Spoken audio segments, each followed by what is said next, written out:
Hi, I'm Seth, and welcome back to the channel. Today we're going to be starting what is going to be kind of like an ongoing series where we're going to be rating the Super Mario Bros. Enemies in the games. We're not going to talk bosses, so Bowser's not going to be jumping in here.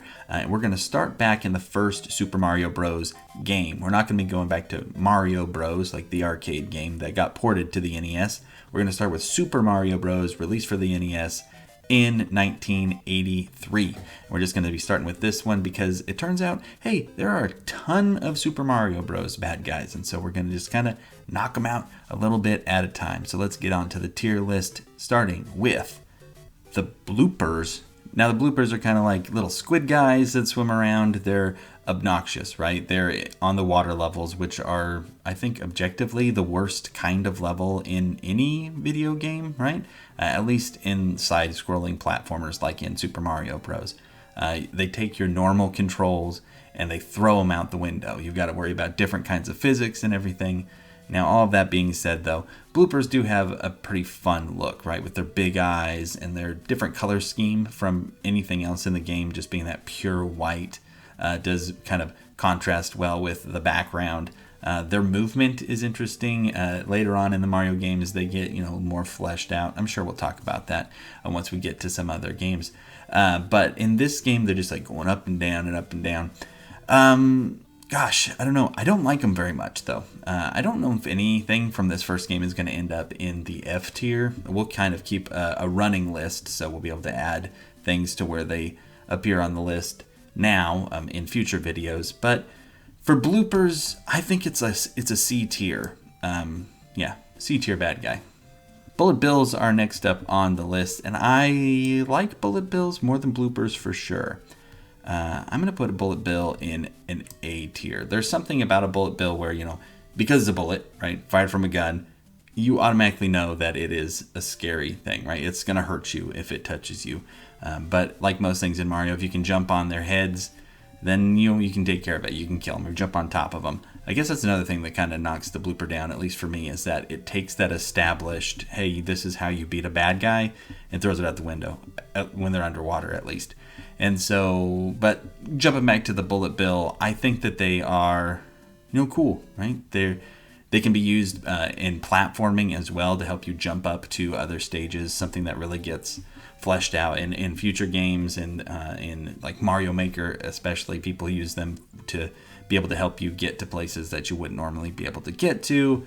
And they got those angry eyes. It's hard to make out in these old sprites, but they've got those really angry eyes there, and they've got arms. A bullet with arms and eyes that is just out to get you. That's pretty intimidating. A tier. Now, the Buzzy Beetle I am a little conflicted on because, well, it's not very, iconic, right? You look at it, and I forget its name all the time. It's one that I have to actually look up, or at least, think a little bit. Buzzy Beetle, that's what this thing is called. So it's not going to be too high on the list. I'm happy with it being a C tier. I do like how useful they are, right? Especially in those later levels. They almost take the place of Koopas. They look shiny. I like that too. But they're really basic, when it comes to the ways that they move. But those shells do move pretty fast. And but they're going to be C tier. I like a Cheep-cheep, right? It's better than a Blooper because it isn't just in the water levels, right? I like them on the levels when you're on land because you get that satisfaction of being able to jump on them, which you don't have when you're underwater. But the way that they just kind of are flying up at you is a challenge, but to me at least it feels fair. Like a game that is like Super Mario Bros. Where it is like that platformer, you don't want it to feel like you ever got cheated, right? You want to always feel like if I died, it's because I did something wrong and I can do better next time. And I don't feel like they're ever that bad where it's ever to the point where there's no reason that Cheep-cheep should have been able to get me. Plus, I like the fact that they look like stupid fish. They got their big goofy eyes and their big wide open mouths. But they're not quite memorable enough where if you just asked somebody on the street, hey, name a Mario villain, I don't think Cheep-cheep is going to be coming in people's top fives most of the time. The Hammer Bros are going to be an S tier for me. Now, I thought about putting them all the way down in F, right? Because I hate the Hammer Bros. They are, kind of what I was talking about with Cheep-cheeps. Sometimes it feels like there are just too many hammers, right? Stop throwing hammers for 1 second so I can get by you and I can kill you. And these guys almost serve as like mini bosses in some levels. And the fact that they stand on 2 legs as opposed to like the 4 legs like almost every other bad guy in this, especially the turtles in the game, the Koopa Troopas, it really just kind of makes me feel like they're like a step up, right? So for annoyance level, I almost want to put them down there, but they're, I think, a good bad guy. They throw those hammers, and also in later games when you're able to get that power, it's super satisfying. And it always feels good. Like a bad guy that you can kill and it feels good in a video game, like you want to pump your fist after it happens, that's always great. And so I'm going to say our first S tier bad guy is going to be those Hammer Bros. Paratrooper Koopas are next on our list. I'm going to put them in our A tier. I think I'm going to actually put them right above the Bullet Bill. They are like a flying version of the regular Koopa Troopa. So that gives them like more mobility, right? They're up and down. They're a little more unpredictable. Gives them an extra hit. And as the games kind of go on, their designs become a little more cutesy, maybe making it a little harder to kill them, right? You feel a little worse. But these things look ugly and weird in this one. And so I have no problem jumping on their heads and using their shells to kill their brothers. That's right. If you just literally describe what's happening in Super Mario Bros., it's pretty messed up. But with all of that being said, I'm going to be happy with keeping the Paratrooper Koopas up there in the A tier. But they're going to get passed by the Koopa Troopas. But even though they're not as hard to deal with or like as threatening, I do think that they are just one of probably the most memorable and easy to identify villains or enemies in almost all video games, right? Like you show that to anybody. You show a Koopa Troopa to anybody and they're going to say, oh yeah, that's a Mario bad guy. That's from Mario. They might not know what it's called, but they know it's from Mario. And again, using their shells, super satisfying, especially when you're able to rack up all those extra lives. Now, the Lakitu itself is not that bad of a villain because like he flies around and he throws down the Spiny Guys. And they're the things you actually have to worry about. But the fact that like these things just kind of follow you and will keep throwing more and more bad guys at you unless you're able to deal with them does make them, I don't know, they're kind of like the predecessor of all of the chase villains in like any of the Resident Evil series, I guess. If you really want to chase it back down the line. Now, I'm sure you could go back even further. Like if you want to talk about Sinistar, I guess I'd have to look at the release date of when Sinistar came out. I am Sinistar. But these guys will follow you from the beginning to the end of the level and try to get you with those Spinies if they are able to. It is cool that they've kind of transferred into more of a support role in some of the future games, especially going into the Super Mario Kart series where they're like the cameraman, or in Super Mario 64 even. But in this original Mario game, they are clearly a bad guy. And I'm going to be putting them in B tier. They're right underneath the Cheep-cheep. Now for me personally, I don't think there's any Super Mario Bros. Enemy that's going to show up that is more iconic with Mario than the Goomba. Like even if you're the worst possible player in Super Mario Bros., you will see the Goomba and it will be the thing that kills you. They are easy points once you know what you're doing in the game, but it is always satisfying to get that little extra hop after jumping on one.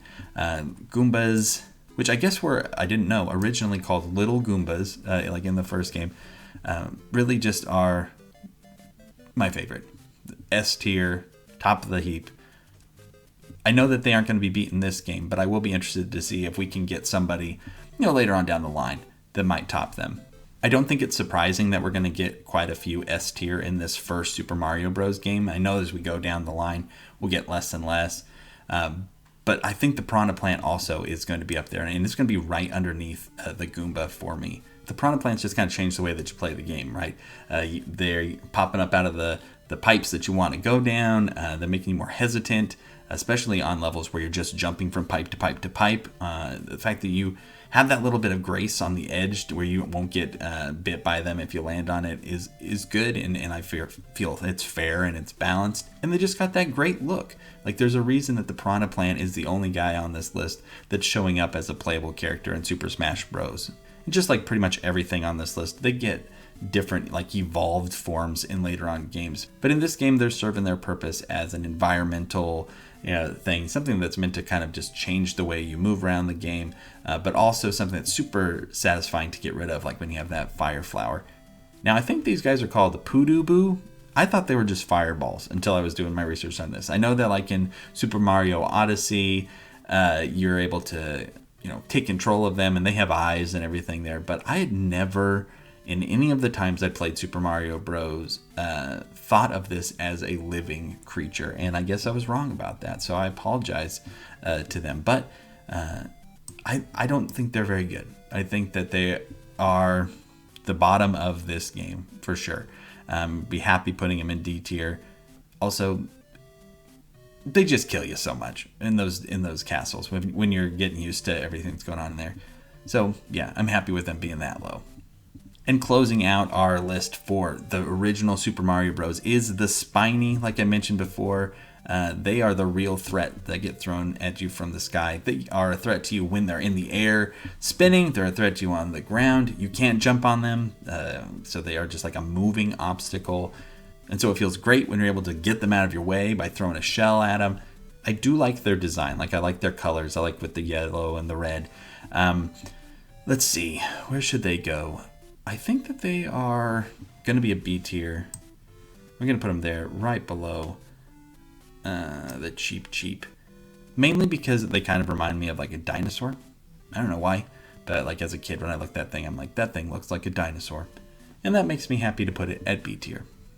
Alright, so there's the very beginnings of what I'm expecting to be eventually our biggest tier list ever once we continue to add things to it. Thanks so much for joining us in this first part of our Super Mario Bros. Enemy list. We're probably not going to be hitting on this again next week, but we'll hit it up in not too long. If you found yourself at our channel more than once, hey, please hit that subscribe button. It really helps us reach that goal that we're trying to get to by the end of the year, 250. And if you could like this video and comment below on what your favorite enemy is from the Super Mario Bros. Games, try to keep it on this first one if you can. If you really don't want to, just let me know from any game. It doesn't matter. With all that being said, that's going to finish up our time today. Look forward to seeing you with our next video, which will be coming out sometime next week. So until then, take care. We'll see you then.